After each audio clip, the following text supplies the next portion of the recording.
ஓம் ஸ்ரீ சத்குருப்யோ நமக. திருப்புகழில் வேதாந்தம். இதில் நம்ம அடுத்தது பார்க்க போகிற திருப்புகழ் வாதினை அடர்ந்த வேள்விழிய தங்கள். இப்போ நம்ம முன்னாடி பார்த்த திருப்புகழில் இது பண்ணலை அது பண்ணலைன்னு சொல்லியிருந்தோம்.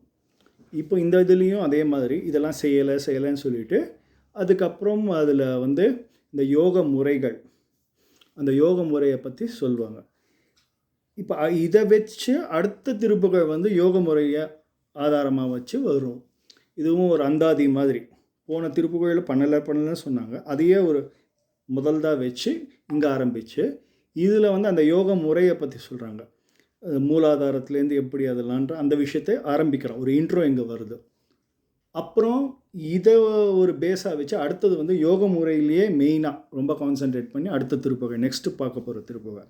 ஸோ இப்போ இந்த திருப்புகழில் வாதினை அடர்ந்த வேள்விழியார் போல் அந்த பாட்டை பார்ப்போம் நம்ம. அதுக்கப்புறம் அந்த திருப்புகழுக்குள்ள அர்த்தத்தில் போவோம்.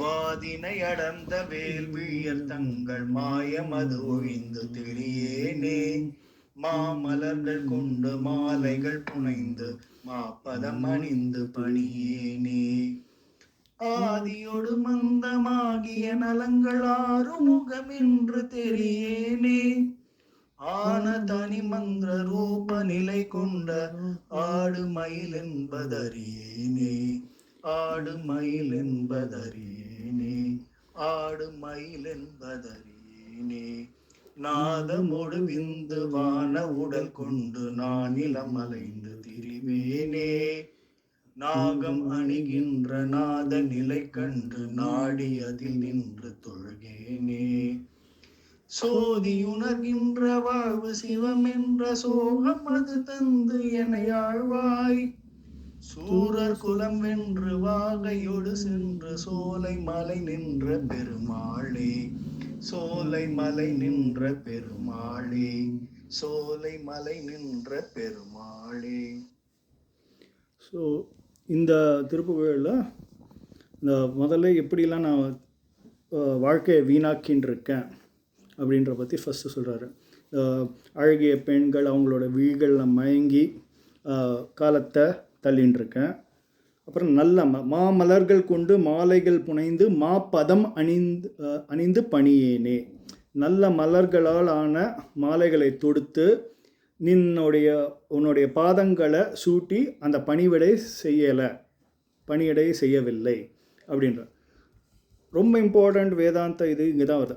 ஆதியோடு அந்தமாகிய நலங்கள் ஆறுமுகம் என்று தெரியேனே, முதலிலும் இறுதியுமாக இருக்கிற எல்லா நலங்கள் எல்லாமா இருக்கிற அந்த ஆறுமுகம் அப்படின்ற உண்மையை தெரிந்து கொள்ளலை. அப்படின்னா ஆறுமுகம்ன்றதுலாம் என்ன தெரிஞ்சுக்கிறதுக்கு இருக்குது அப்படின்னா அதில் தான் எல்லாமே இருக்குது. இந்த ஆறுமுகம் ஆ உ இம் நாதம் விந்து சக்தி.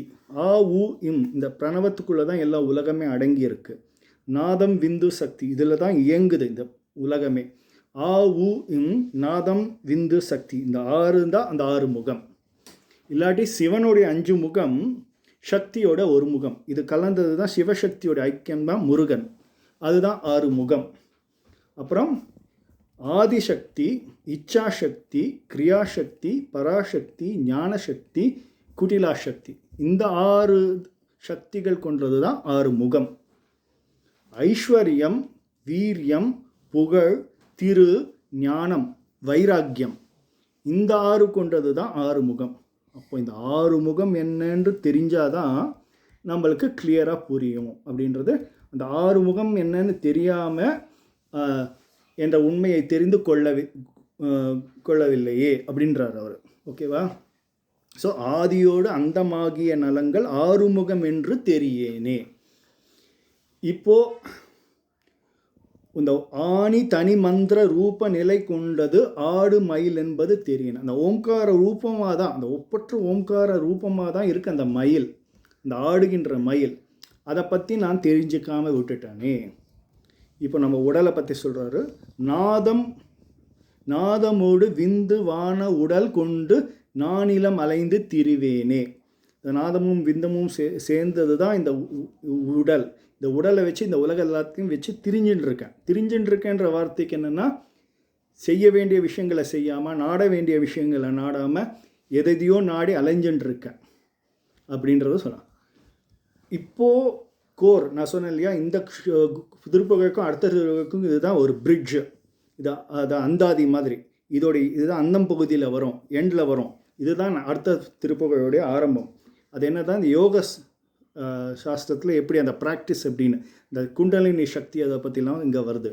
நாகம் அணிகின்ற நாத நிலை கண்டு நாடி அதில் நின்று தொழுகேனே.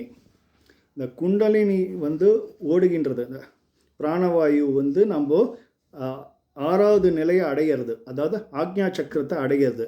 அங்கே தான் அந்த சதாசிவ தத்துவம் அங்கே இருக்குது. அது எப்படி உள்ளே போகிறதுன்னா, நம்ம இந்த 2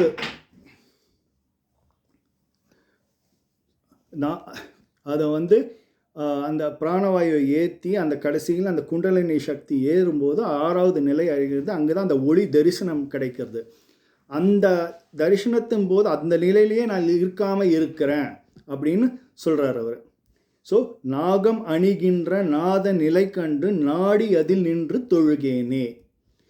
அப்புறம் ஜோதி உணர்கின்ற வாழ்வு சிவம் என்று சோகம் தந்து எனையாளாய். அந்த ஞான ஒளி உணர்கின்ற போது, இந்த சிவ வாழ்வு ஏற்படுகின்ற போது, சோகம், அதாவது நானே அதுவே நான், சோகம், அதான் சோகம்ன்றது. சோகம் அப்படின்ற அந்த நிலைமையில் நான் இருக்கணும். அந்த மாதிரி எனக்கு அந்த நிலையை எனக்கு அழி. நான் அதெல்லாம் நாடாமல் இருக்கேன், அந்த ரசனையே இல்லாமல் இருக்கேன். ஸோ இப்போ இந்த குண்டலினி சக்தியை ஏற்றுறது, அந்த சுஷும்னா நாடி வழியாக எப்படி ஏற்றுறது, அதை பற்றிலாம் சொல்லியிருக்காருங்க. இது ஒரு ஜஸ்ட் ஒரு இன்ட்ரோடக்ஷன். இப்போ இதில் ஃபுல் டீப்பாக அதுக்கப்புறம் அடுத்ததில் வரும். அப்புறம் சூரர் குலம் வென்ற வாகையோடு சென்று சோழமலை நின்ற பெருமாளே. சூரர் குலத்தை வென்ற பழமுதிர்ச்சோலையில் மலையில் வீற்றிருக்கும் பெருமாளே. அப்போ இடத்தோடைய முத்திரையோடு முடிக்கிறார்.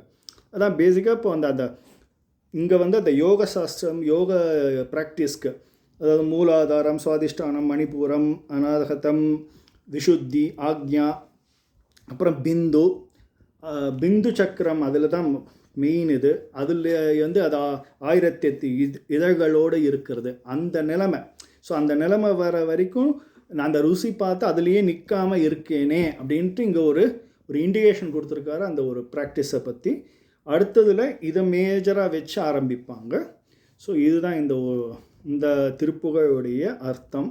பேசிக்கலாக எதோ நாடக்கூடாதெல்லாம் நாடி அப்படி டைம்லாம் வேஸ்ட் பண்ண. ஆனாலும் நீ இந்த மாதிரி ஒரு எனக்கு அருள் புரிஞ்சு எனக்கு அந்த நிலைமையில் இருக்கிற மாதிரி, அந்த ஹையஸ்ட் நிலைமையை இருக்கிற மாதிரி எனக்கு அருள் புரியணும் அப்படின்னு இந்த திருப்புகழில் சொல்லப்பட்டிருக்கு. அடுத்த திருப்புகழ் அடுத்த பாடலோடு நாம் அனுபவிப்போம், அதை அறிவோம். ஓம் ஸ்ரீ சத்குருப்பியோ நமக. இது எல்லாத்தையும் என்னுடைய சத்குருவான சுவாமி ஸ்ரீ ஞானானந்த சரஸ்வதி பாதார விந்தங்களுக்கு சமர்ப்பிக்கிறேன். ஓம் ஸ்ரீ சத்குருப்பியோ நமக.